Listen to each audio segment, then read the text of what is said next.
Oke, baik. Selamat sore, Bu Bita. Kami dari kelompok 2 akan mempresentasikan analisis praktik manajemen sumber daya manusia kami, Accentures Training and Development. Next slide. Perkenalkan, ada saya Elizabeth Bunga, Hanifah Hasniah, Raisa Sofia, dan terakhir Utia Naila Salsabila. Kita mulai dari memikirkan bagaimana jika perusahaan dapat bersaing jika karyawannya tidak siap untuk menghadapi tuntutan kerja. Dari sini, kami menganalisis kasus Accentures. Lalu pertama akan saya jelaskan Human Resource Management. Human Resource Management itu proses untuk mengelola organisasi di mana fungsi manajerial untuk melakukan proses pelatihan, penilaian kerja, dan lain-lainnya. Lalu kita masuk ke dalam poin yang ingin kami bahas, yaitu training and development sendiri. Training and development pada intinya meningkatkan kemampuan teknis dan non-teknis karyawan untuk dapat melakukan proyek lebih efektif dan efisien. Khususnya di sini kita masuk ke Accenture sendiri. Di sini Accentures mengalami kendala yaitu mereka tidak bisa menyediakan training and development yang efektif sehingga dapat menimbulkan rendahnya produktivitas, kesalahan kerja atau berkurangnya kualitas layanan yang diberikan dan mereka juga dapat berkurangnya keunggulan kompetitif perusahaan.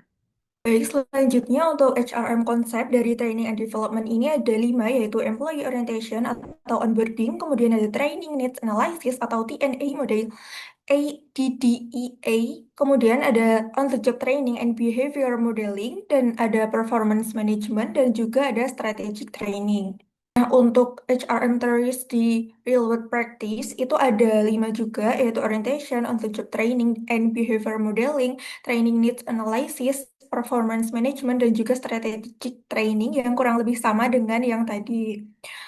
Kemudian untuk case analysisnya, dari Accenture ini menggunakan rekrutmen berbasis assessment, kemudian ada onboarding yang spesifik, kemudian ada mentoring dari senior, kemudian ada evaluasi kinerja per proyek atau report project. Nah, untuk isu dari Accenture sendiri adalah mentoring yang kurang optimal dan juga variasi penilaian dalam report project. Selanjutnya kita akan membicarakan mengenai perusahaan Accenture dan apa yang dilakukan perusahaan tersebut. Accenture merupakan perusahaan konsulting terkemuka di dunia, sudah sangat lama beroperasi di 120 negara termasuk Indonesia sendiri dan fokusnya memang di data analytics. Proyek ini diterima dari proyek klien dan pada 2015 sudah terdapat 700 karyawan. Angkanya cukup banyak.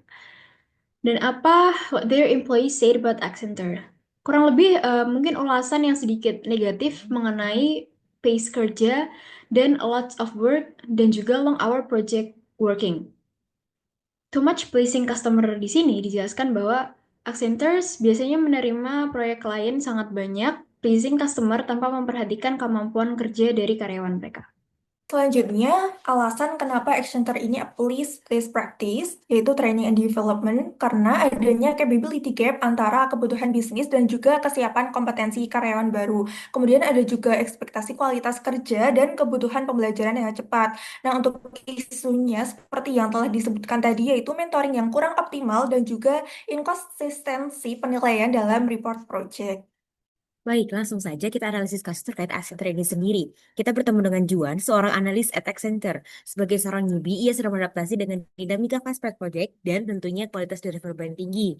Saat ini bagaimana Accenture merespon? Tentunya dengan structure onboarding yang membantu Juan hit the ground running, mentoring, sehingga kan analis dibimbing oleh masing-masing mentor, dan tentunya membantunya penguasaan framework, report project, di mana karyawan dinilai per proyeknya dan sebagai dasar terhadap training needs assessment dan situasionalnya sesuai dengan kebutuhan proyek terkini. Namun, again and again, masalahnya adalah standar minimnya standarisasi penilaian dan kurikulum monitoring yang belum ada. Lalu, bagaimana sih gapnya antara HR teori dan external practice ini sendiri?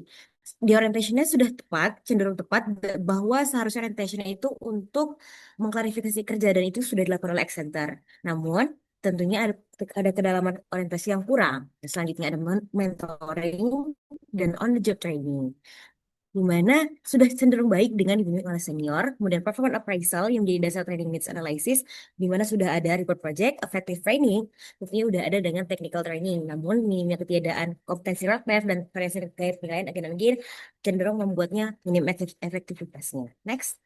Lalu bagaimana nih impact-nya? Pertama, onboarding membuat faster time to productivity, kemudian mentoring, mempercepat enhanced learning curve and collaboration, and report project better talent collaboration.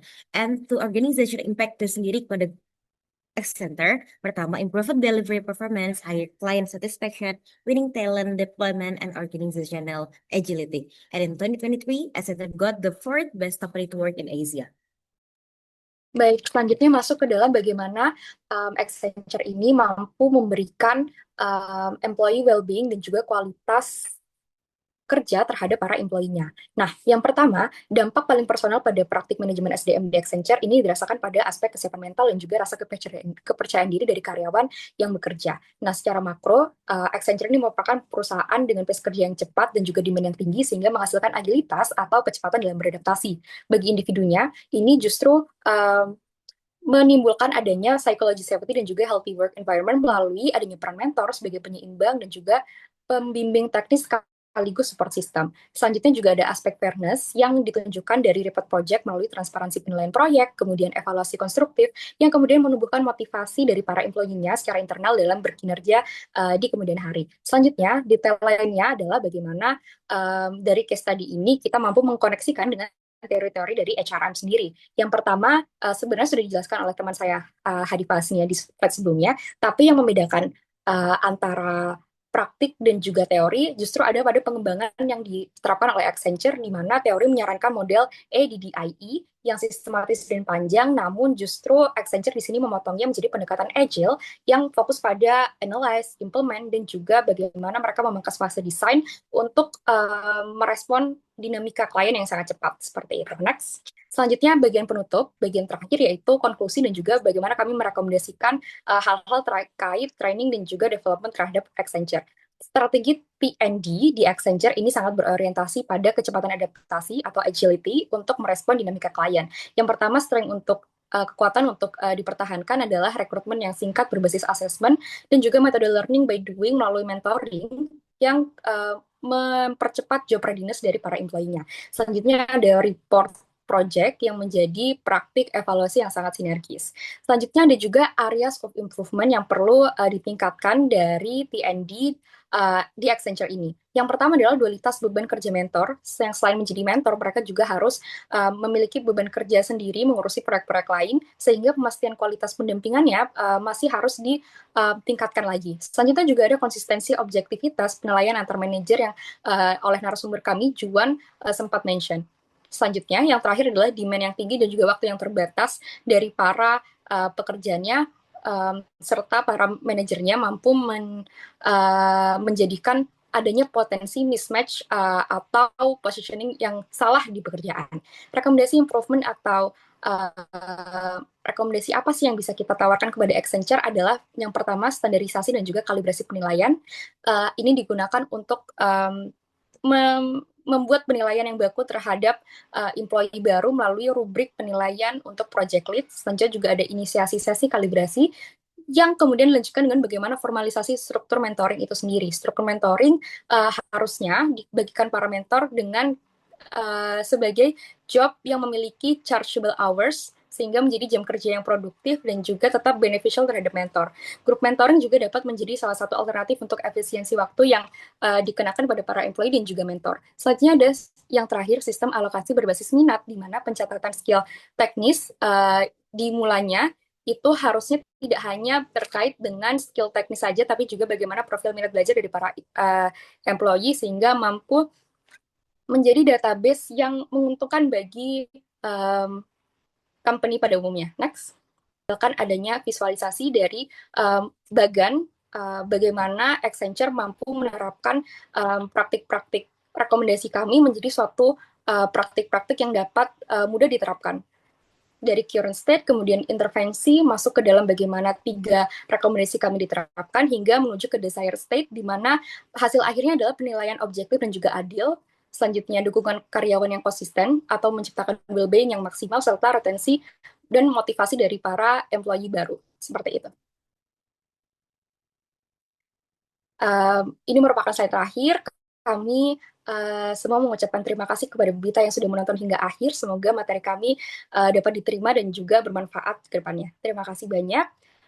Wassalamualaikum warahmatullahi wabarakatuh.